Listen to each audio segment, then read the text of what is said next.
Hey guys, this is our fifth lecture. Again, guest starring Zoe over here, who is a very good girl. Today's lecture will be on medievalism and the Great War, which is to say, imaginations of the Middle Ages, or the Middle Ages, as the case may be, and the First World War. So, I've spent most of the last two lectures talking about kind of high-level intellectual academic ideas of the Middle Ages from between 1400 and 1900, roughly. And this kind of focus is partially because of what kind of is available for us to see. You know, kind of everyday people and farmers are not writing treatises about medieval history. Right? Most of the people who are writing things down and giving us stuff to work with are elites. And I kind of touched on this at the very end of the last lecture, but I kind of want to emphasize today how that in the 19th century, particularly, starting in the 18th and moving into the 19th century, there is a very, very, very strong popular side to this, right? After all the works of Walter Scott, who's kind of the guy with the longish floppy hair, and Victor Hugo, who looks very angry at you, are both incredibly successful authors, right? The author of Ivanhoe and the author of... Hun, could you? The authors of Ivanhoe and the authors of Notre Dame, The Hunchback of Notre Dame, right? And... For like everyone else, for people reading these books, like the things that they write were exciting, right? It's exciting to think about tournaments and chivalry and knights fighting each other, and is this person in disguise, and what's going to happen? Will the knight win the maiden? Will her love be requited, etc. And as we said, this kind of coincides with the beginning of Romanticism, big R, Romanticism as an idea, which is generally defined as kind of an intellectual, artistic approach, popular 1800 to 1850, that emphasizes emotions, individual genius or imagination. This picture behind me is often considered like the picture for the Romantic period, a man staring out at the wilderness by himself, lonely and noble. And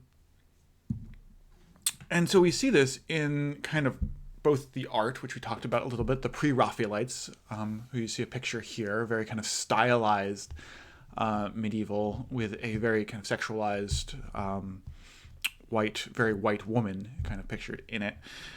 And you have people saying things like the quote from Heinrich Heine, which I gave last week. He said, "People in these old times had convictions.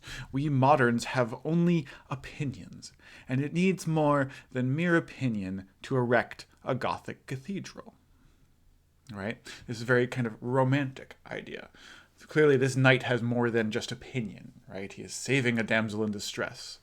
And we saw this also kind of on the professional side with Ranke, right? With the German intellectual approach to the Middle Ages, Because as Ranke said, and as I garbled the German last time, he says we should study history as it essentially was, right?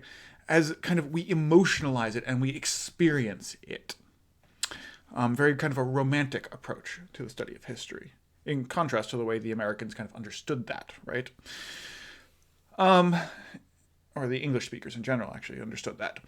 And in this sense, Romanticism is a kind of an opposition, a reaction against kind of a youthful kind of rebellious phase against the quote soulless intellectual pursuits of the Enlightenment, right?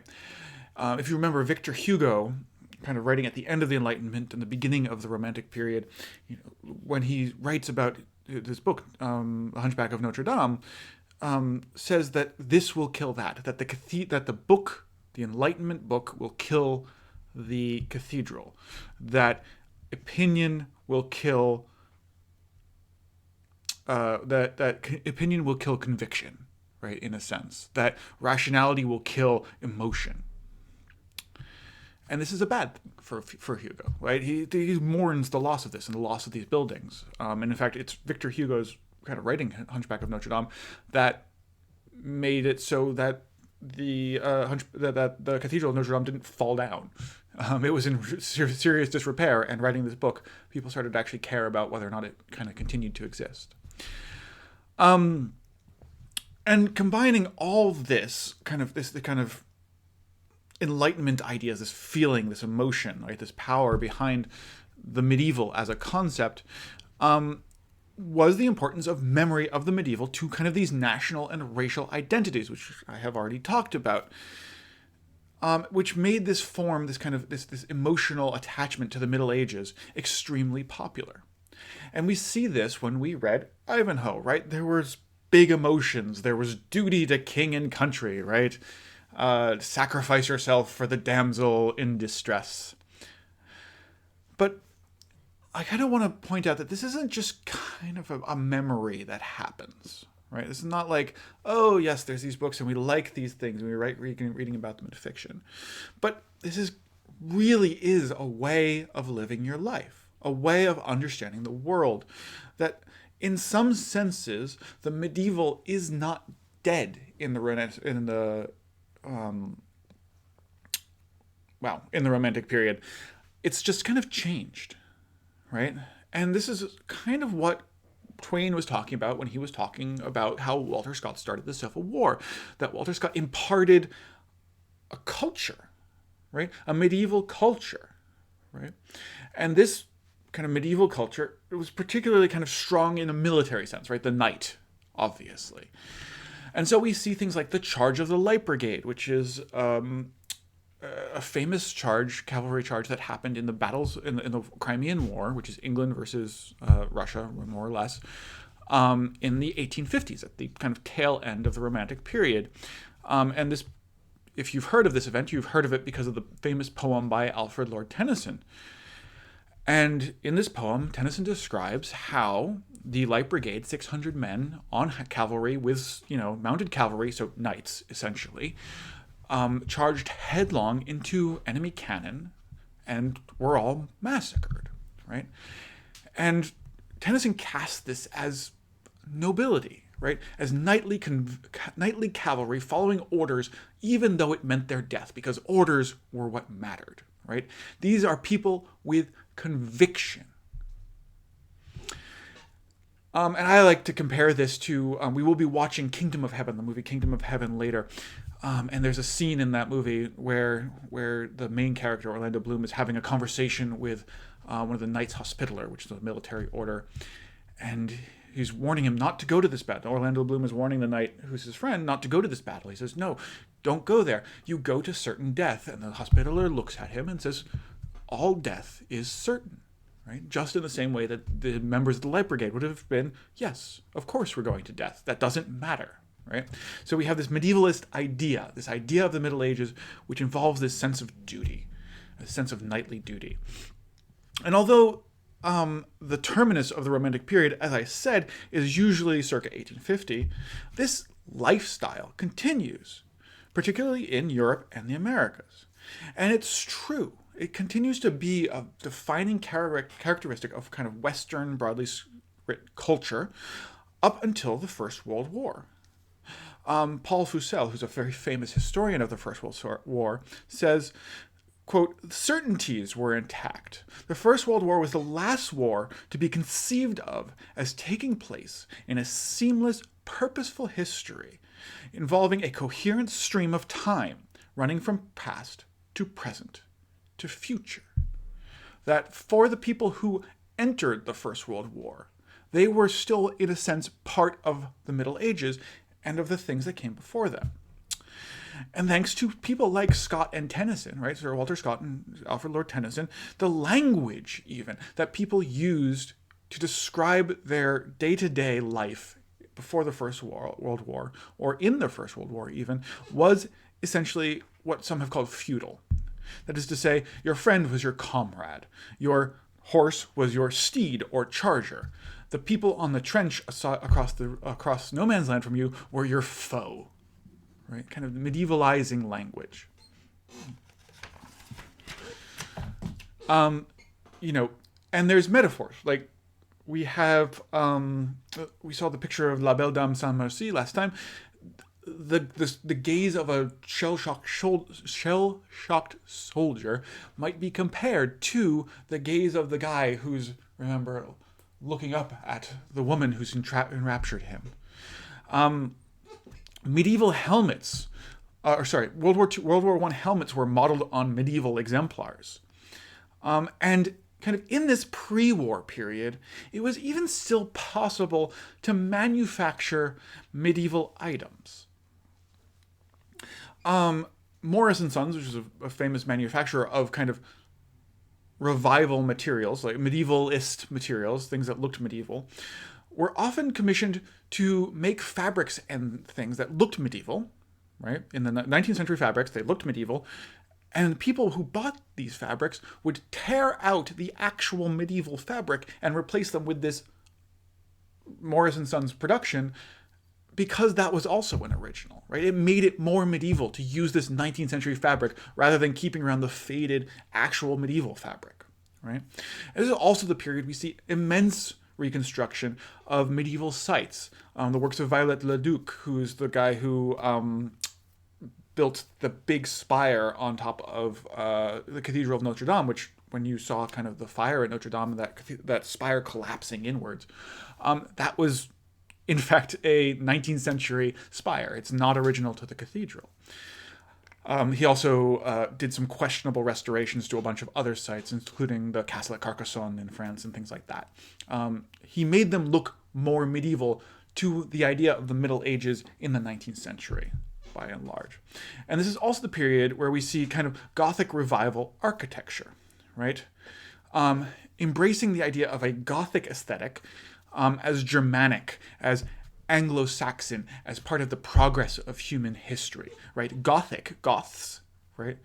Which was originally a kind of an insult hurled at this because they're kind of brutal and look German, and is now a good thing. And we'll get a lot more into that next lecture when I talk kind of about medieval in America.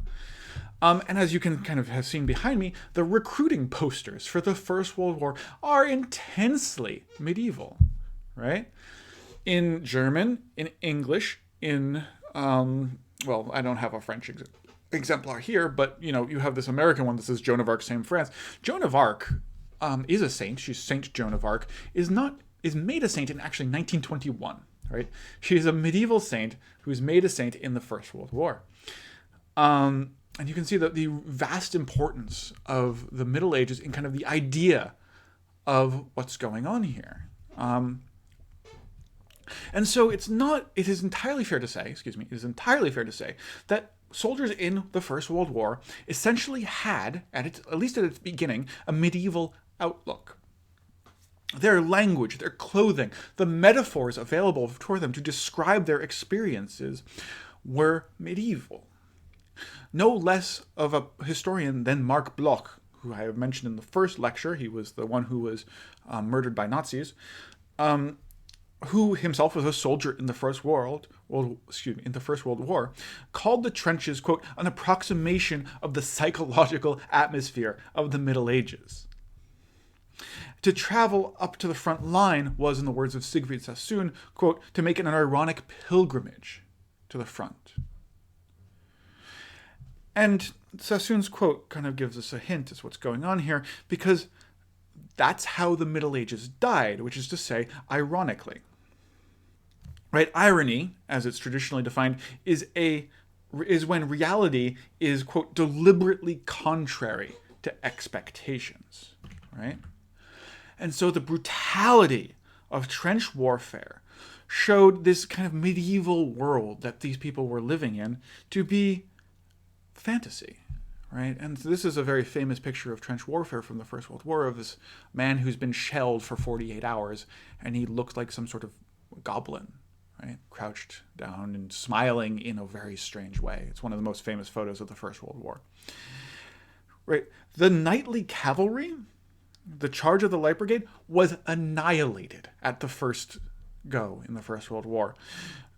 Their horses were either put to manual labor or quite literally eaten. Chivalric sporting values did not really make it very far into machine gun fire. Distinctive knightly officers' dress only gave snipers better targets to hit. And to top it all off, right, the medievally minded troops, these people who went into war, were simply all massacred. The first of these great massacres is the Battle of the Somme, which is a battle which occurred from June to November 1916. That's a 4-month-long battle. This battle saw 1 million killed or wounded, half of which were British. Right? A massive decimation of the very people who kind of lived this identity. And the result was, of this event, of the Battle of the Somme, that the army, the British army, was no longer an army of bold, chivalrous volunteers off to seek their adventure, but for the very first time, drafted conscripts. An event which some historians have said could be said to mark the beginning of the modern world. And so, in a very real way, the medieval Europe died on the field at the Somme. And this death of the Middle Ages is probably most obvious in language. The big words, as we might call them, which were so important to identity before the war, honor, glory, chivalry, right, seemed, and really were, obscenities when applied to the realities of trench warfare. And some of you may have seen this poem, of which this is the last kind of stanza, by Winfred Owen. And it reads, If in some smothering dreams you two could pace behind the wagon that we flung him in, and watch the white eyes writhing in his face, his hanging face, like a devil sick of sin, if you could hear at every jolt the blood come gargling forth from the froth-corrupted lungs, obscene as cancer, bitter as the cud of vile, incurable sores on innocent tongues. My friend, you would not tell with such high zest to children ardent for some desperate glory that old lie, dulce et decorum est, pro patria mori.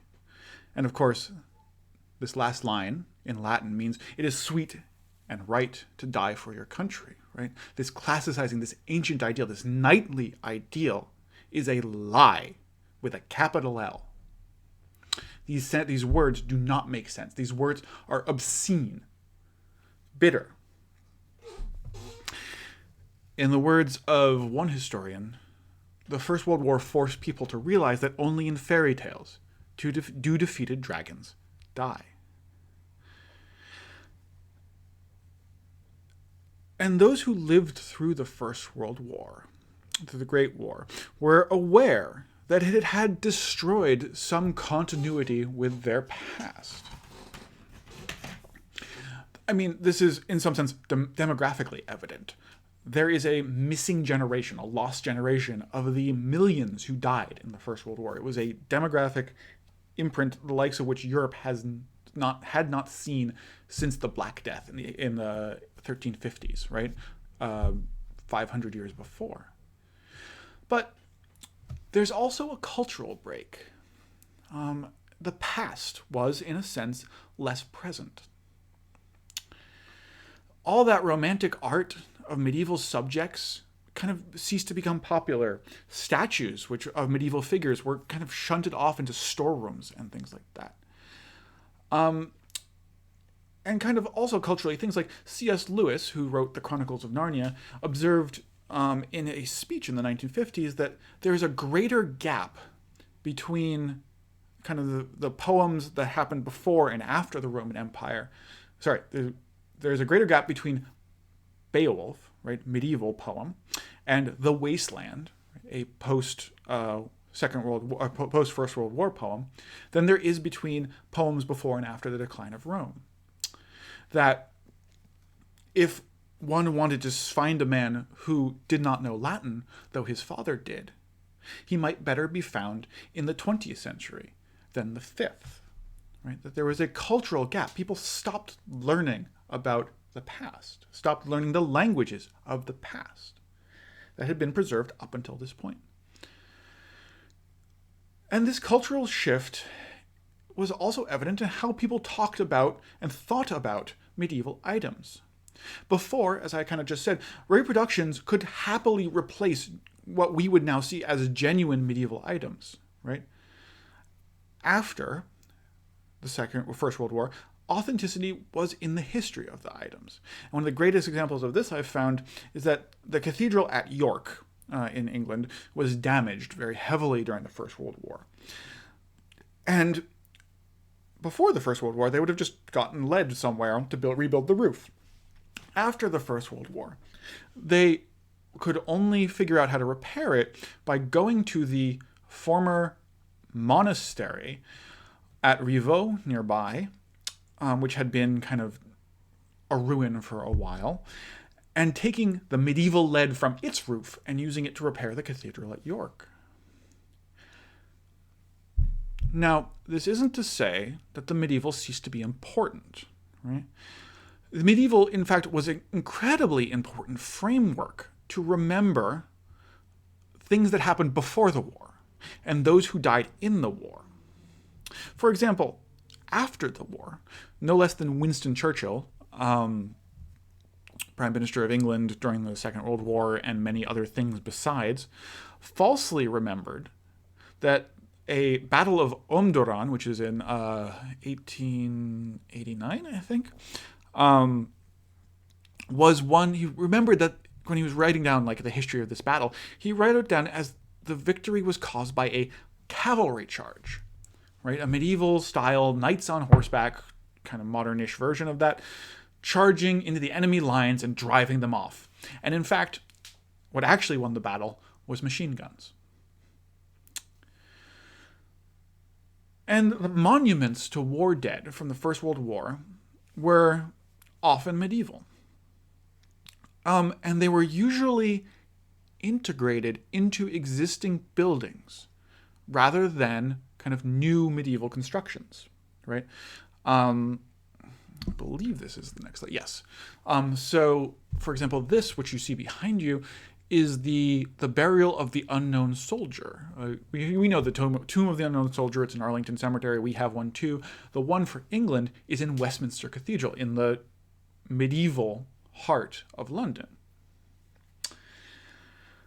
But they can't build it from new, right? You can no longer build a medieval thing. It wouldn't be medieval. So you have to put it into an existing one, right?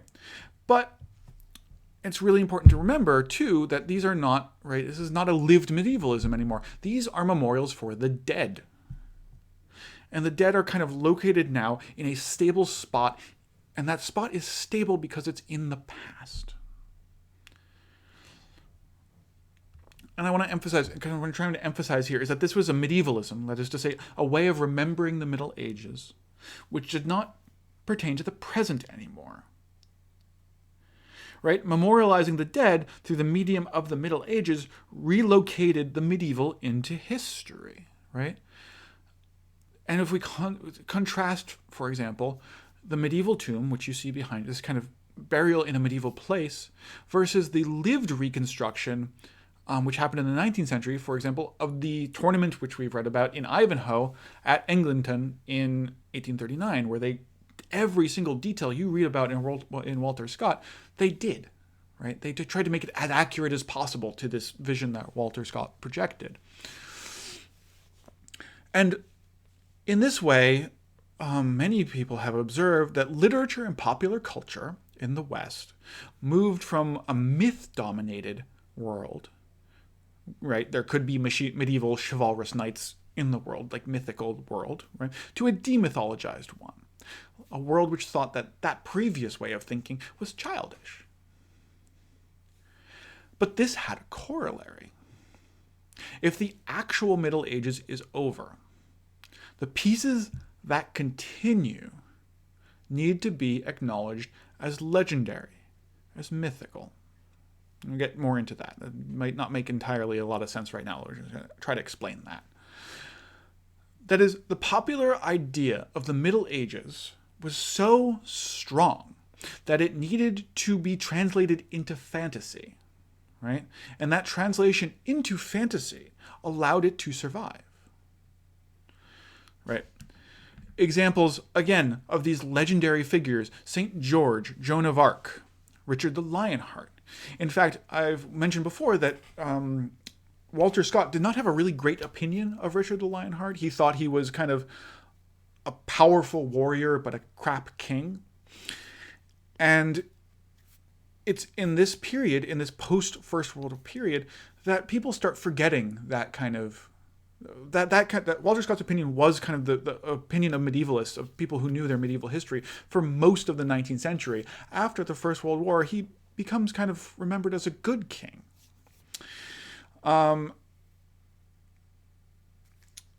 into this kind of world, this demythologized world, or a world which has relocated its myth into fantasy in a way, we enter John Ronald Rowling Tolkien, J.R.R. Tolkien, who was born in 1892, right? So right at the point where he would have been most indoctrinated into this culture of medieval culture, pre-war culture. He's 24 at the outbreak of the war. And he lost all but one of his friends, which he had before the war, in the trenches. And that one friend who survived was severely shell-shocked and mentally damaged. Never recovered from the experience of the First World War. So in a sense, he lost everyone in the First World War. There's a movie about this with Eddie Redmayne, which is way too literal. Recently, I did not good. About kind of very literal about Tolkien transforming the First World War into Middle-earth. There's definitely some influences there. Particularly, Tolkien himself signals the Dead Marshes, which are kind of the puddles before the Gates of Mordor, which, if you look into them, there's faces of dead people looking back out at you, as very much No Man's Land. Like, that's something he saw in No Man's Land. But Tolkien is complicated. Tolkien was a very smart guy. He was also an academic. He's a professor at Oxford. He is a professor of Old English at Oxford. He's also a trained philologist. He is, in other words, kind of the ultimate expression of all those academic and nationalist trends I've been talking about over the past 2 weeks. And they're all in his work. But he's also a person who has all those trends kind of shoved through the First World War. But kind of, let's take a step back. What is Tolkien's work? Right? Most everyone, I hope, these days has heard, at least, of Lord of the Rings. And most of you have read it, or at least watched the movies. But most people, I don't think, are very clear on what Tolkien was trying to do with it. Right? Because we are so steeped in a fantasy world that followed out of Tolkien that it's hard to see kind of what it was like before that. And Tolkien, first and foremost, wrote Lord of the Rings to play with language. The languages, I want to emphasize, the languages came first. He made up Elvish, and then he figured out characters, a plot, and a world to put it in. Right? This tree you see behind you of the dialects of Elvish, which this is a level of nerddom I aspire to,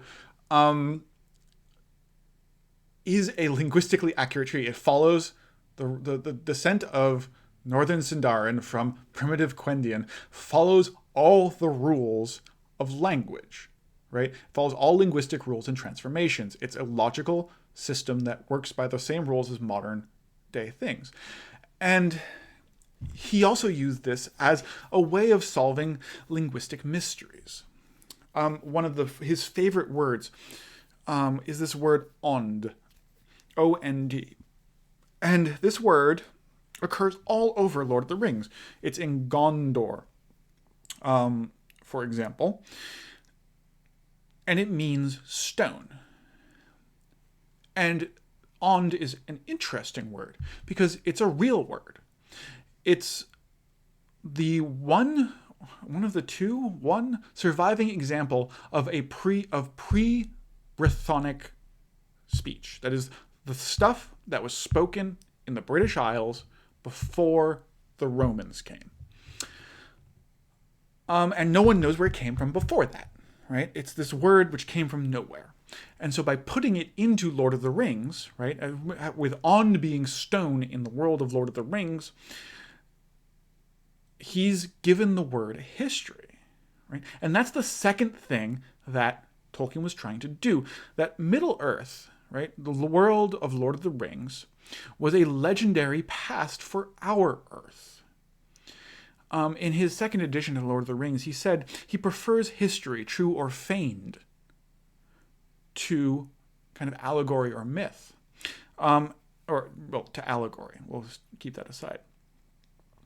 And in a really strong sense, right, in a very direct sense, there's no kind of frame to Lord of the Rings that winks at the audience or suggests that its events don't really happen. And in this, it kind of contrasts to other works of fantasy written about the same time, say C.S. Lewis, who's very clearly just kind of doing a Christ allegory with his book. Right? You're not supposed to read it as a history. You're not supposed to read The Lion, the Witch, and the Wardrobe as history. You're supposed to read it as an allegory for something else. Right? Whereas Tolkien is this is supposed to be history. It's not, you're supposed to understand it's not real. Remember, neo-medieval, we'll get to this, excuse me. You're supposed to remember it's not real, right? There's no pretense that any of these things actually happened, but it is, in a way, history. And kind of quite the opposite, right? He loads it down with Tolkien, because of his professional expertise, is able to load Lord of the Rings down with historical context which would be familiar to historians and trained medievalists. For example, the Lord of the Rings is technically not, if you read it, according to its own internal mythology, Tolkien writing anything down. What Tolkien is doing is he has found a text, the Red Book of Westmarch, and he is translating it for you. And that's what he's offering you. He's offering you a translation of a history. And the Red Book of Westmarch, which is you can see someone making their own copy of it on the right there, the lighter colored red, kind of mimics naming conventions for medieval texts. On the left, you see what's called the Red Book of Durham, which is an actual medieval book, a very important book for the Middle Ages. It contains the history of the life of St. Cuthbert. It's from the 10th century. And so the pretense of Lord of the Rings is this of translation. And so, for example, the Rohirrim, who you are reading about kind of their noble charge today, are not actually, even though every single word that they speak is Old English. Theoden, the king of the Rohirrim, of the horse people, which literally in Old English, Rohirrim means horse people. Theoden means king. That's the Old English word for king. Eowyn means horse joy. Eo, horse, win, joy. Like, it's just Old English. But they're not actually Old English to Tolkien. But their language is related to the common speech in Lord of the Rings in the same way that Old English is related to current English. So that's why he kind of says he's doing it that way. It's not because he loves Old English, obviously. And in this, Tolkien is doing something exceptional and revolutionary. It is a popular expression. Lord of the Rings this becomes a popular expression of what is perhaps his greatest and longest lasting contribution academically. Tolkien's kind of the reason why we remember Tolkien as a scholar, not just as an author. And that's his a speech he gave, which was later published, called On Fairy Stories. And this is a speech given in 1939, so before the First World War, and published in 1947. And it's important to note here that The Hobbit was published in 1937, and The Lord of the Rings was written between 1937 and 1939. Right? So he wrote this essay on fairy stories as he's trying to think through writing Lord of the Rings. And in this, kind of the key of this essay on fairy stories is kind of this one sentence where he says, "It is essential to a genuine fairy story that it should be presented as true."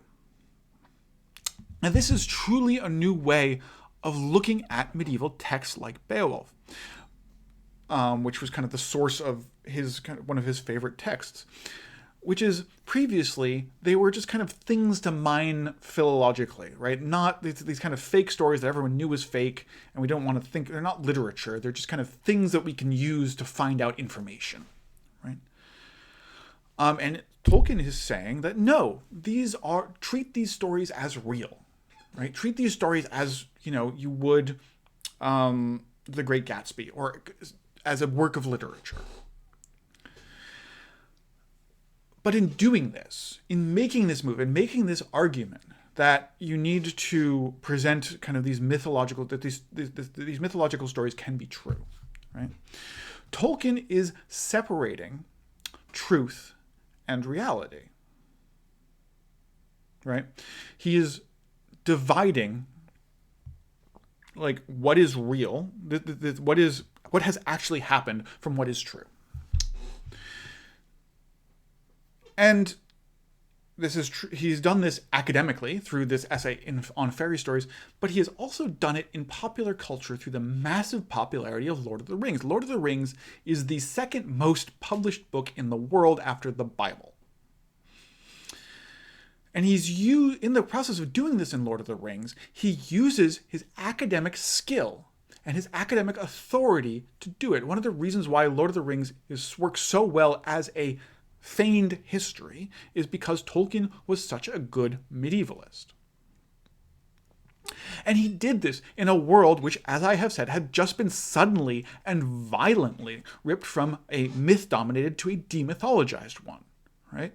Not only was there the trauma and the horror of the First World War, but also the Second World War, the Holocaust, the atom bomb, the hydrogen bomb, and the risk of mutually assured destruction.